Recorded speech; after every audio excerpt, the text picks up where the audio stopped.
Welcome to Exception Seekers, the show where we challenge conventional views on youth mental health and explore stories and experiences that offer alternative perspectives.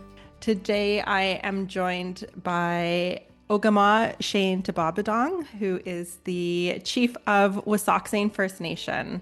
Shane, welcome. It's an honor to get to speak with you today.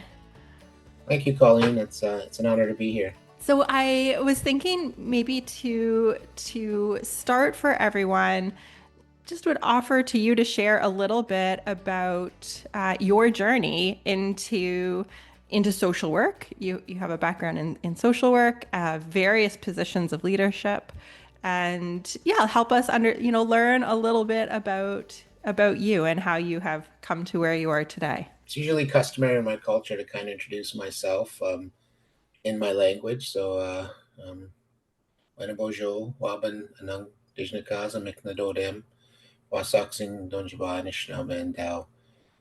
Within that is my what I would say my natural identity.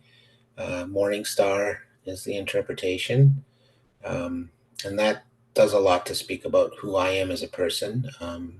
My clan is usually is the Amik or the Beaver, which is a subclan of the Wabshishi or the Martin, and we're helpers in the community. And you can look at the characteristics of that animal to understand what our role in our society is.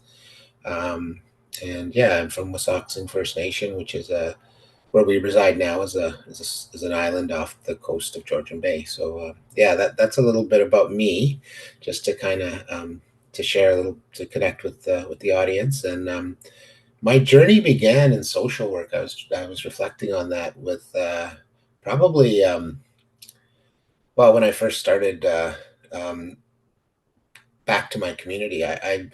There's a big push for education, especially from our past leadership. There's a lot of advocacy for us to have education as a right or as something that would that's needed in our for our communities to survive. So I was really imparted at a young age to go out and get my education. So I did, and I actually went out and I went to Canada College. I went to Parry Sound High School, graduated, and went to Canada College, and I was involved in a robotics computer back in the early. Oh, geez, I'm gonna date myself in the early '90s, and kind of from there, just a normal kind of young person. I went off to Toronto and started working in the city for about 4 years, and at the same time, I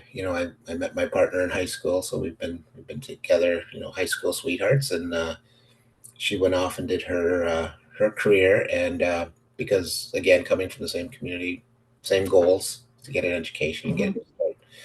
and we yeah we came back to our community when we wanted to start a family, very young age, like relatively, in our mid 20s, and started looking for work, and there's not a lot of an economy here for what I was trained in, robotics and computers. But I ended up in education. I ended up taking a role as a coordinator of an education program, teaching computer literacy, and actually moving into also like language.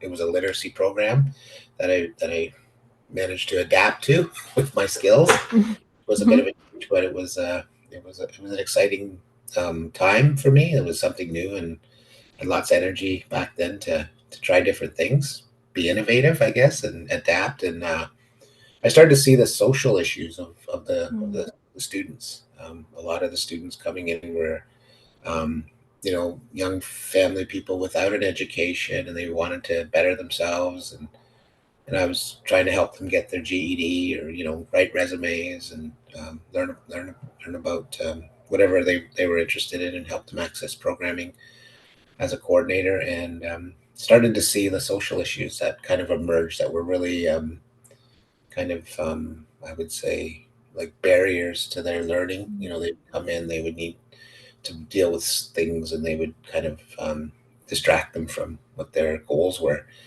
So, I thought, oh, geez, well, maybe I should need to learn a little more about how to help people on that level. Um, and again, I think natural listening, just listening to people and trying to like understand, what their needs were. And yeah, so then I went into a social work program. I took an SSW, a college level program, which was Indigenous based. Um, it was called Tending the Fire, and it was, like I said, SSW, and it was down in Southern Ontario. And it Mm. was actually in a treatment center, which Mm. was a surprise for me. I went to this treatment center, thinking I'm going to, take the Western approach Right. to education, going to class, Mm-hmm. study books. But this was a Indigenous based program that Mm-hmm. other people told me to go to, and I kind of, and it was a men's program, which was also very interesting. It was a men's only kind of. That's why it was called, I guess, tending the fire, because in our Right. culture, fire is like a men's like a male masculine kind of program. So so like went in, and that's where kind of things kind of started to my eyes started to open up, and I would definitely say it was very transformative for me. Well, and it sounds like, you kept kind of referencing like your community as this, you know, influencing force as well, almost right from the start of that idea of like go and get an education and that, pursuit of more. But then also there was obviously a connection, right? Because you came back. You didn't stay in Toronto, right? There was a return to that as well. And then you seem to have that seems to kind of be a pattern, eh? Like you've gone and learned more, come back, Yeah, and that return piece. I think that was a part of my, as I reflect back, it was always kind of imparted on us in our community is to go out, get an education, come back and Hmm. help your community. And Hmm. so I think that, going back Hmm. into my childhood, and, my grandmother, my mother, my aunties were very, that extended family, as you say, but, Hmm. we didn't see it that way. It was just, that's the way it was. And Hmm. they all kind of, imparted on me to, a lot of us in my generation to go out, help, and then, go out, learn, and then come back and help. And Hmm. so that was really, I think that kind of manifested the way you kind of described it there. From the opportunities I've had to, engage with community events and community members from Wissahickon, there's I'm just always left with this impression and feeling of a very strong, rich sense of community. Yeah, And so it seems that, yes, maybe you were growing up earlier, but even, that has like continued. It's still present there. yeah, I agree. I think that was again part of our, part of our mentoring, and then we've again, continued that. I Hmm. impress that on my children and the youth, and young Hmm. people that I work with. And Hmm. always, like my mentoring was to come back and help, and to enrich our community. Have a lot of pride in who we are. We've undergone a lot of hardships, as anyone can learn about. So there's this tremendous sense of pride in our community that, we try to impart on others, and I think that's kind of evident, with my life anyway. And You mentioned when you were looking at the program down south, sort of this expectation that it would be sort of a Western model of social service, but found, something that was more Indigenous based.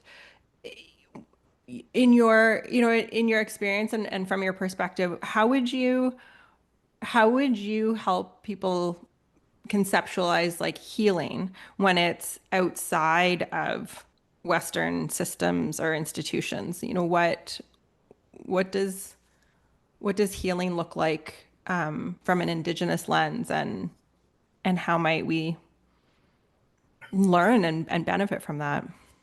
I recall, going there.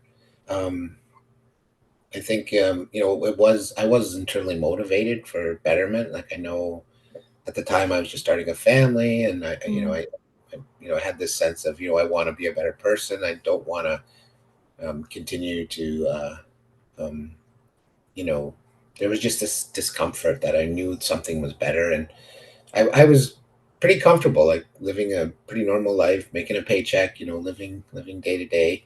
But mm, there was something more that kind of I was seeking, mm, mm, and yeah, I guess the thing that really I could share was it was a sense of safety that was there, a cultural safety mm, that kind of opened me up to kind of see things that I kind of may have packed away, put down, mm, learned to learn to kind of cope with, mhm, tried to learn how to cope with. mhm, I used I used other mechanisms that weren't healthy when I was a younger person. I drank, did stuff like that that kind of numbed my mhm, emotions, and the typical male growing up like an emotional, like trying to you know close my emotions, but they were down there, and once I found this sense of safety, it really kind of opened me up. And I think the first discomfort was when it being afraid, being mm, scared of what that would be like, what that would look like. Because I think even as a youth, and I look back, it would come out in one emotion, which was mostly anger, and so that was underlying fear. And it took me a while to get there, but I would definitely say it was the safety, the cultural mm, safety of going to a place where there mhm, were elders, there were knowledge keepers, there was you know mm, counselors, and I think that was the intention of the designers of the program. mhm, Um, that, I they wanted to immerse us into a healing model, mhm, so that we knew how to help others. And mhm, of course, in doing so, I think that one of the one of the main kind of um, how would you say it, messages I got is you need to remember where you came from in order to, to help others. Like that you're dealing with these, not being familiar with these emotions and knowing maybe one way to deal with things, and how mhm, to these things. And again, coming mhm, out of anger, and for me, I was never really too violent with others. I really turned it internally. That mhm, was just maybe my character, and my because I'm quite a, I felt myself as quite a loner. I like to be alone. I like to be alone in mhm, the bush. I like to be, one of the things that happened, that brought me back home was I kept saying to myself, like I was in the city, I worked in downtown Toronto, and it wasn't, it didn't feel natural for me. I wanted to be where there was more trees than people. I remember saying that. mm. And I love that. More trees than people. Yes. Okay. Shane, I usually ask this question at the end, but it's sort of, you're touching on it. So I'm curious now. It's, around the idea of exception seeking, and I know we've talked a little bit about this before, but sort of that idea of, people who see things differently or other ways of doing things. And it sounds like there's been moments of that, for you. And so just curious, when do you think you first started to realize that you saw things differently? I had a great imagination as a child. Mm, Like I said, I liked to be alone. I would, I didn't have a lot, um, as far as, things to play with, or, like I just wanted to escape, and I would go out into my own kind of, into nature, and really mhm, find, and really, let my imagination run wild. It made me under like, and I think my grandmother, I have to mention her because she played a really important role in my life. She was the chief of our community for 27 years while I was wow. growing up, and in a time when women's rights were very, that women were struggling for rights. Our community chose a woman leader for a Hmm. long time. So I had lots of admiration for her, and she imparted on me who I was as an Anishinaabe person. Really kind of um, you know imparted on me identity, and of course, watching her and kind of being that little boy, that kind of experience was in the room when leadership things were happening, or was in a meeting room, or kind of Right. tag along in those and that really gave me a sense of what leadership was about. And she was the kind of woman who led, not from a masculine kind of perspective. She was a very strong feminine leader, and it was something I reflect on. Is you know it was a very influential part of my life, and it helped me to Hmm. look at the world differently. Helped me to Hmm. not be afraid of who I was, because I think when I started that question about when I saw things differently, Hmm. is the sense of othering.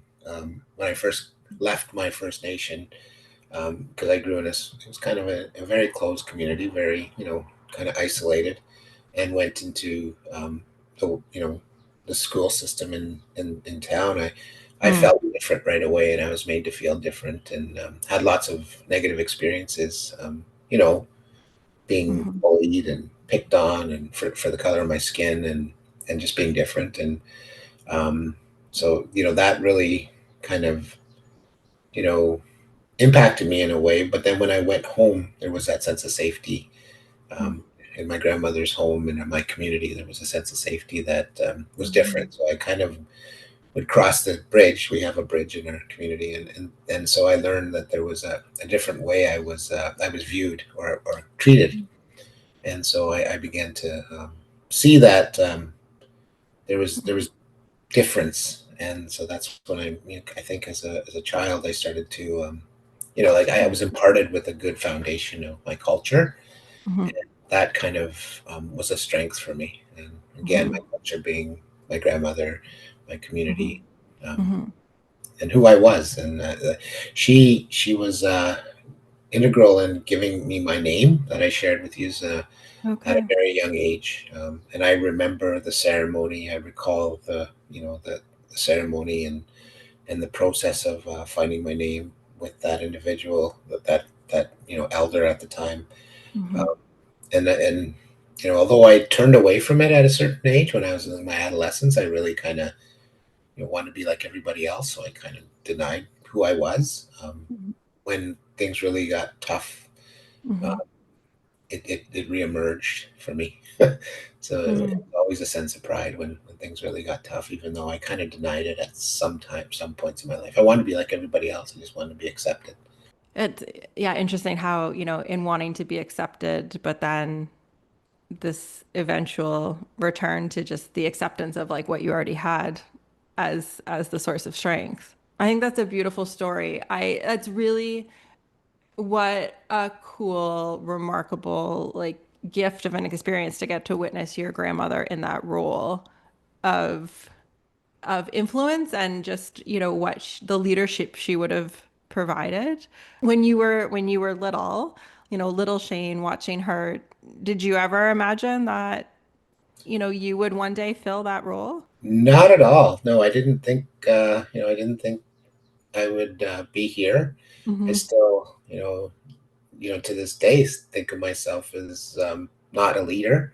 But I know, I guess, like, not someone of very great importance. I think I'm, someone who is there to uplift others. And so I've really tried to reflect on that I never did imagine. And maybe someday, when I'm when I'm looking at my memoirs, I'll be able to reflect back on that. But I never did imagine myself in my where I was. My career changed so many times. Like I said, I started Yeah. off, and I was a very curious person. So I take things apart and rebuild them, and and had this mind of, taking things apart.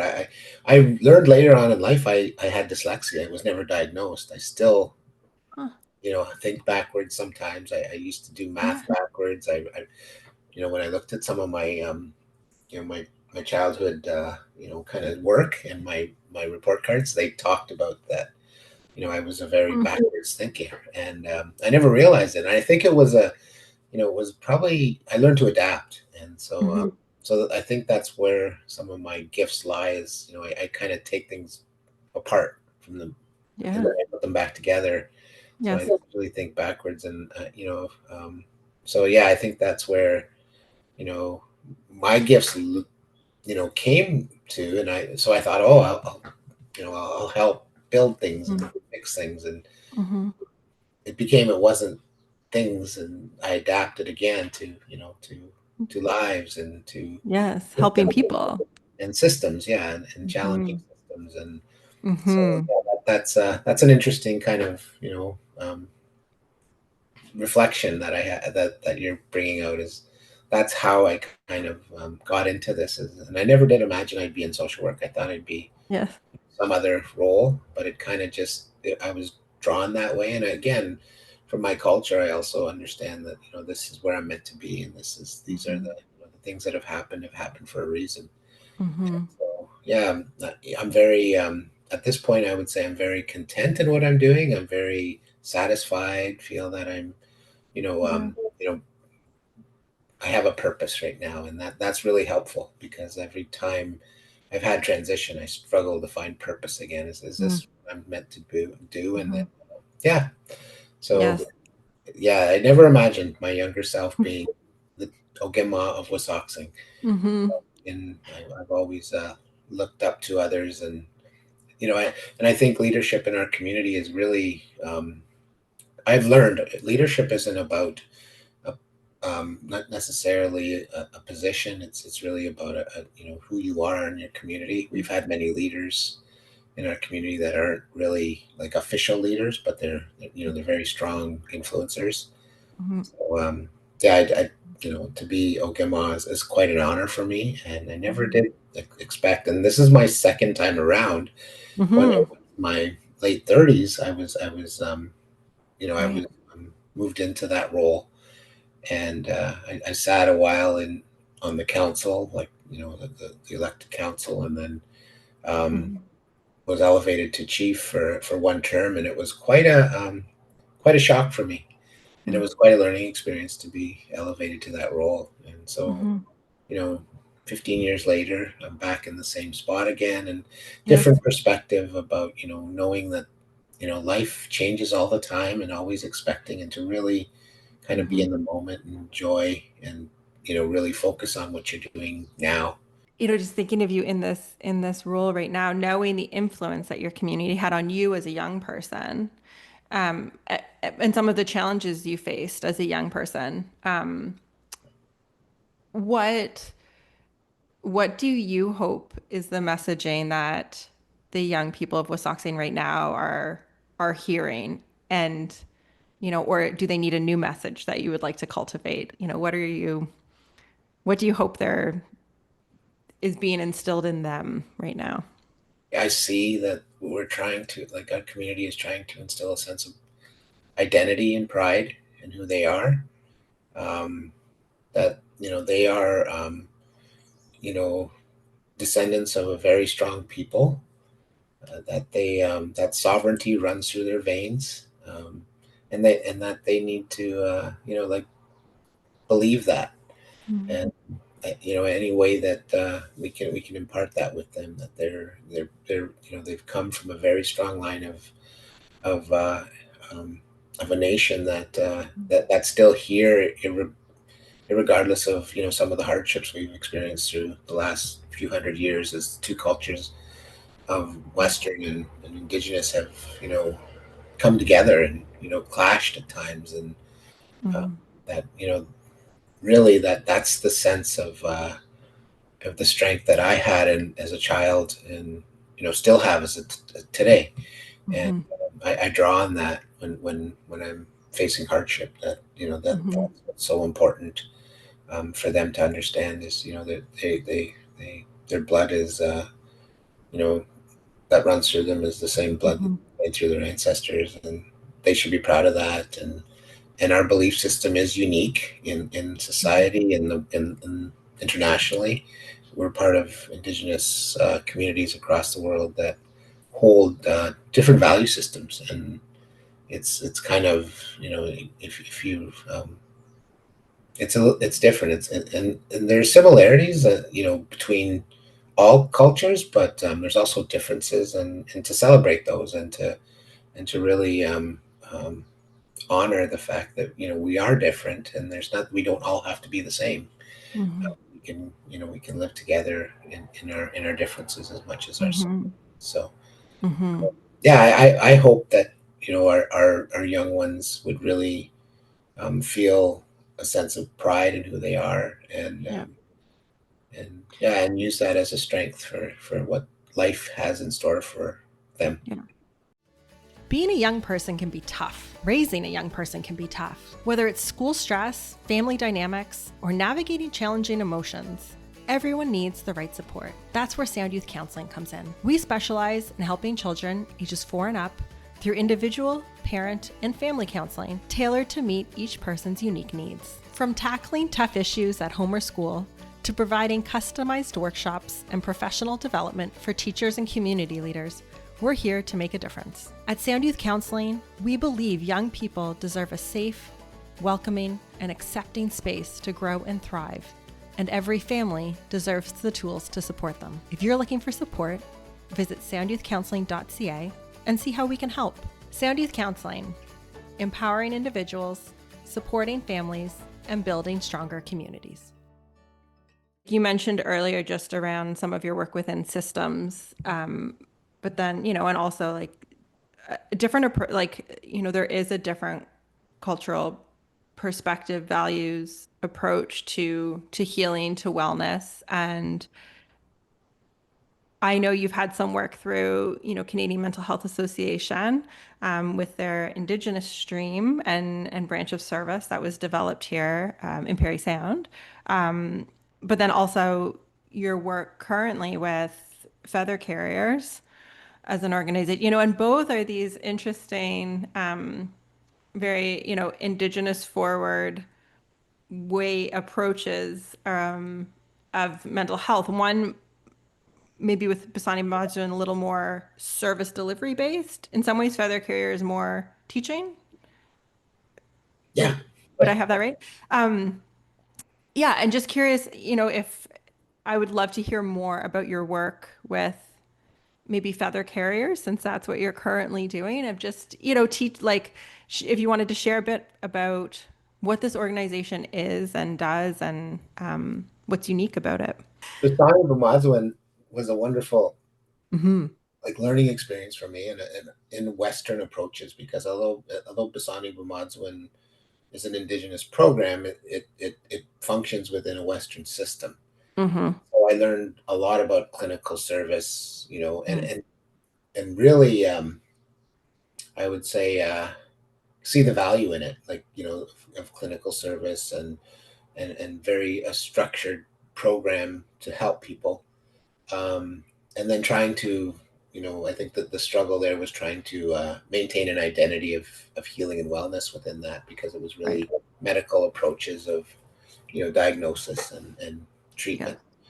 And so I think, again, being that backwards thinker, innovator, I learned that system, and that's again back to my early kind of teachings from our community is, go and learn a Western education system and come back and help. Uh, Take it apart a little bit. yeah, take it apart a little, see what's Yep. possible, and bring it back to you. So I did that. I think I did that for 15 years, and kind of worked my way up the you Hmm. know the leadership chain there. And I think I really had a moment where I realized that I need to try something a little different. And you'll hear this, like, I became a what happened, maybe really tragic in my life, is my brother um, died by suicide when about right in the beginning of my career as a social worker, and Okay. it really rocked who where what I was going, because I was on this road of Yes. healing, and I thought everybody could heal, and the reality is, sometimes we lose people, loved Hmm. ones, and so I really poured my passion into learning the system and trying to help others. Um, kind Hmm. of from a strength based thinking is, I'm going to do my best to, that my brother didn't die in vain, that we're going to help others and Okay. honor his memory that way. Uh, Um, he passed, he died at 25, so it was really a young age, and it Hmm. really rocked the core of what I believed in. Um, so I poured myself into that. I became you know, went away to like living, assist suicide intervention training. It's a big component of what Hmm. clinical work is intervention. And I poured myself into that, became a master trainer, trained Hmm. hundreds to thousands of hours of training. And when I came into the communities because they wanted that too, whenever there was a tragedy like that, it didn't seem to fit. Like Mm. it kind of, people wanted something different. Hmm. Wanted, you know, it was helpful. The training was helpful, but they wanted something a little different, and I felt that that it wasn't really meeting the needs of the community. So Hmm. I came across, and I would trust my clinical judgment. Sometimes we would just have to have circle, and we'd Yeah. have to ground ourselves in ceremony, and Hmm. just talk and listen to each other, and share our own knowledges and understandings of things. And it wasn't the structured training that was available, that I was able to provide. So I knew there was something different, and I happened to, didn't happen to. I crossed paths with some very knowledgeable elders, and they were already doing this work too. They recognized that you know that some of the interventions that were Western based were not working with our people. Hmm. So the founders of Feather Carriers were, I had occasion to really connect with, and they were already starting to design a system, and or key into the teachings. One of our teachers, John Zagasiga, Rice, he did ceremony, he fasted, he at a young age he had a vision of what Feather Carriers was, and the other clinical psychologist, Dr. Ed Connors, he's one of the founders. He was working in Northern Ontario, and working with youth, and knew that there was other ways to help and to build people up, which really came down to what I believed in, and what resonated with my kind of, as we shared, my person was, identity, and pride. And so I was drawn to it. It felt right. Just like, once I went to school, it was all Indigenous based, and I was like, this is what we need to do. This is where I need to put my energy. So it was a, it was a natural kind of connecting for me with that, and then to kind of um, transition to, like, I'm going to put all my energy here now, because this is Yeah. really helpful. Isn't that interesting? This like you just keep taking things apart, right? Yeah. Of I'll understand this and then this doesn't fit. But I think the piece and what I respect so much in what you do is like you could have just kept teaching assist.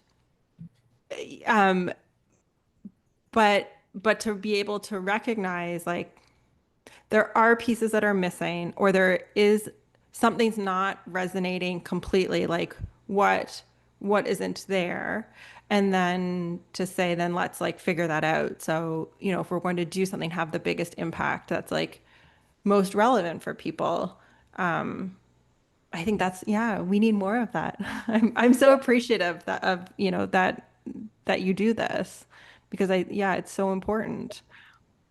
what what do you think what do you wish more people understood about Indigenous led solutions or community wellness? What? as a, as a white settler in, I'm on your land. Um, but what, what do you wish more there was more understanding of? Good question.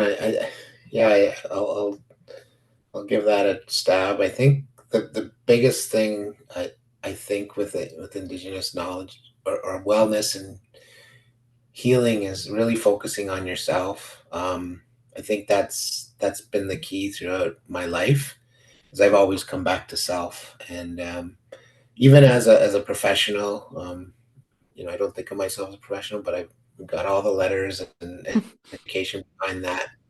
Um, is yeah, I've always went to self, and I've never kind of separated myself. I think that was one of the things, like disconnected from who I am as a person and what my experiences are, and how I've experienced them. I've always tried to remain centered in that, and then the circle expands outward, like Mm, resonates that way. So then it's my family, and then my community and my nation, but always beginning with self.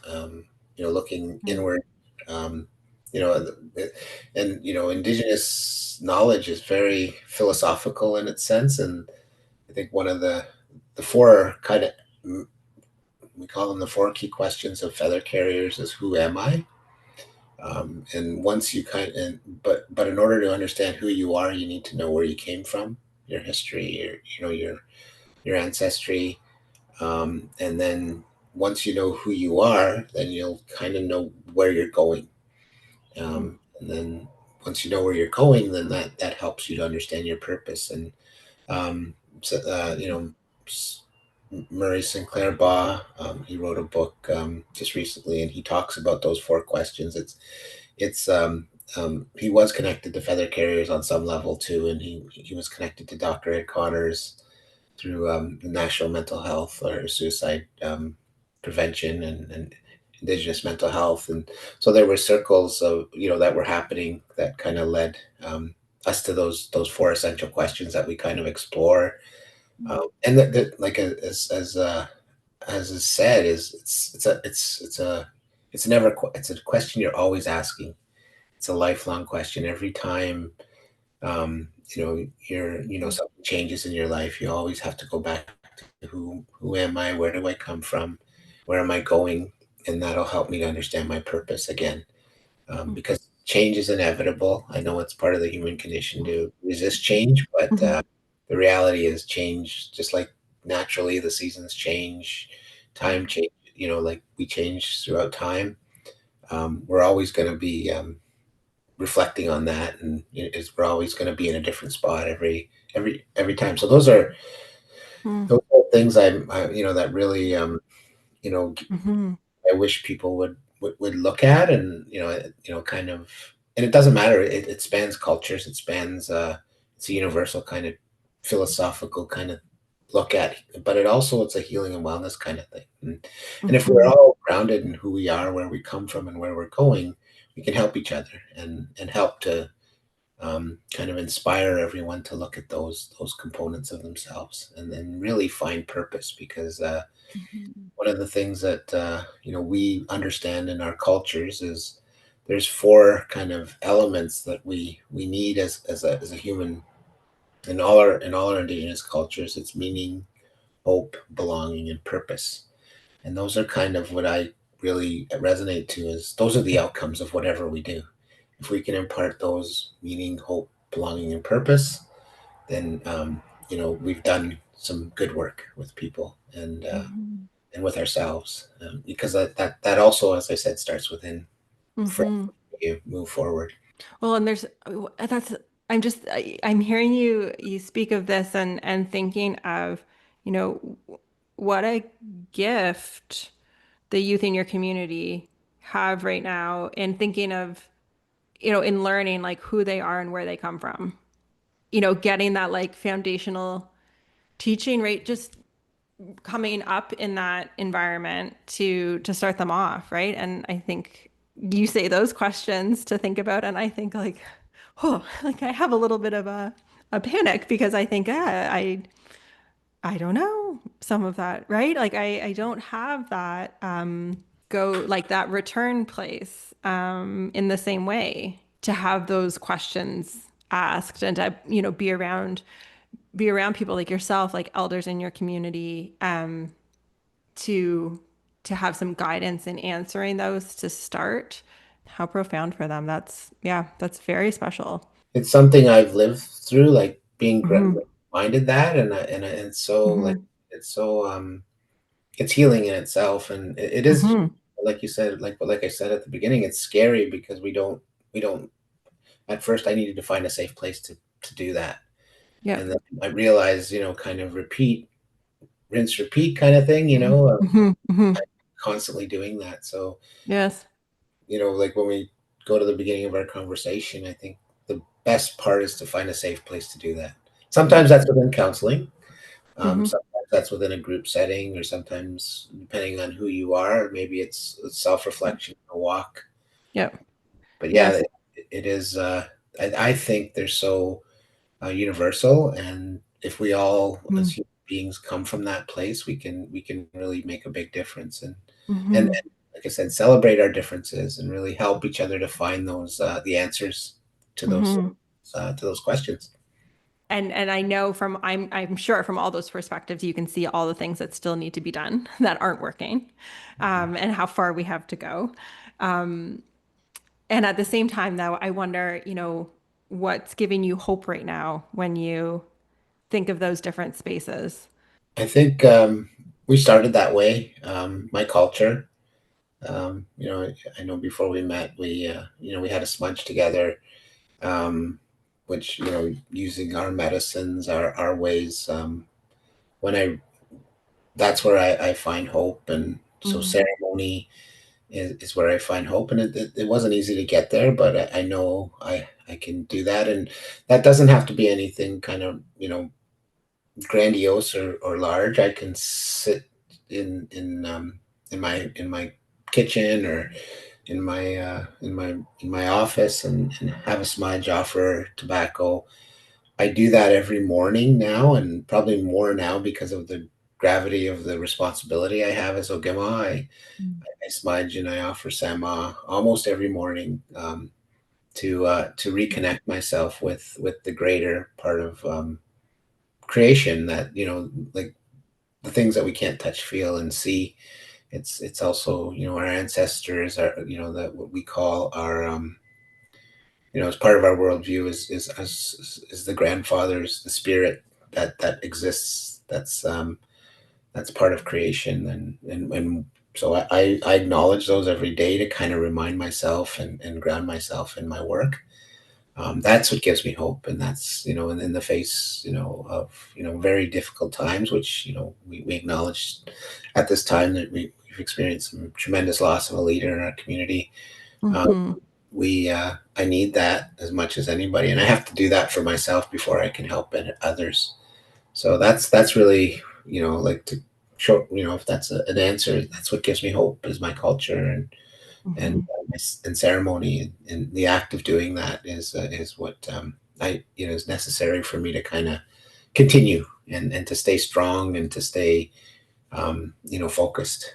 I think that's a lovely example of role modeling for those that you interact with and lead. And you made a comment earlier around just not always seeing yourself as a leader, and kind of what that looks like. And I think that's interesting to hear you say that, because in any capacity, whenever our paths have crossed, I have always seen you in that role, whether it was official or not. Of Because I think, and maybe it's the helper part of you, of your clan, but it comes through. There's a humbleness to how you lead and how you share, and I think we need that. I think everybody needs that, more in leadership, because I think that makes it real, and it makes it accessible, and you can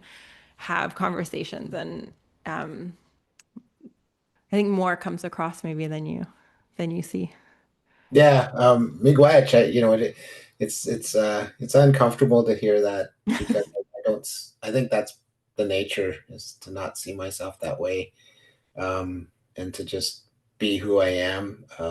I know I struggled at a younger age with that because yeah, when you're elected into a role of great influence and power, you can get caught up in that. Your ego can be inflated, Mm. and in my age, maybe I'm a little wiser today.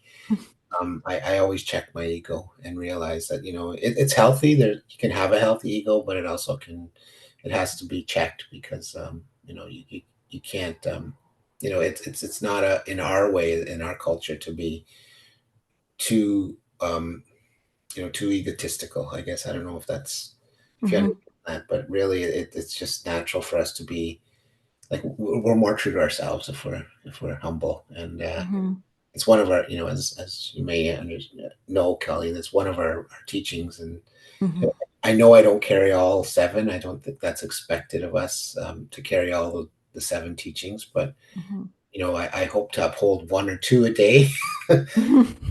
and to learn from myself and my Yeah. experience to try to continue on. But thanks for the I humbly accept your compliment. Maybe we could finish with, if you were to look ahead 10 years, let's say, of where would you love to see your community and the position of maybe the position of youth within your community? I know we always talk about our youth being held up, and I've heard our youth say, we're not. Mm. So I really would hope that the sense of youth Mm. that they are being held up. I know it's our intention, but I don't think we're able to do it as well as we could. So it's Mm. something I would be hopeful for to see our youth being really upheld in our communities, really have a place of leadership, a place of influence. Um, I understand as from my experiences, the youth have a very broader perspective of life. Mm. They they really they see the world differently, because as we get older, we begin to narrow our vision. Mhm. Maybe as we become more into an elder stage, our vision opens up again. But the youth have a very unique view of the world, and again, I don't understand. Like I can say, I don't totally understand their worldview right now with what's going on because my Mhm. experiences was a little different, um, and with technology and other factors in their lives, they have a different reality, and I really think there's value in understanding that and Mm. letting them express it and not us speaking for them. So yeah, I would really hope our youth are really upheld and Yeah. that they feel that not just it's not just lip service or or Mhm. something that's said to make us feel better. It's like cliche, right? But it's they are literally the future. And so I think the more we can, yeah, the more we can figure out how to make it happen, the better. So I appreciate what you're bringing to your community because I know it'll have an impact there. But I also know, living on the other side of the bridge, I know the impact that that it can have for all of us, and I think that's really important, and we really need that. So, thank you for joining. Thank you for being here for your time today, Miigwech. I love our conversations. I Well, will. I just want to maybe part with acknowledging your role as a helper and how you've kind of bridged, help with that bridging. You do tremendous work with youth, and that's kind of what why we're doing the podcast, why I'm drawn to helpers like yourself, and like being a part of that community that's broader uh, than than my community, because I think that's what it's all about is that's reconciliation in its truest form. It's the act of connecting and working together, helping each other, understanding our differences, and having courageous conversations about that. And I know we've had those courageous conversations, and I think Mhm. we've maintained a very good relationship and healthy relationship, and I appreciate that about you and the work you do and your organization. And I just want to say miigwech for that as well. Thank you, Shane. Well, I think I'm going to be reflecting on this conversation for a while. and thinking about a number of things that Shane said that stood out to me. I think part of that is our developing sense of identity and role of community and elders in that, and how we can maybe nurture that in young people, how maybe having, when they have a sense of that really strong foundation, really strong sense of self, sense of where they have come from, how that can perhaps be a really protective factor for their overall well-being.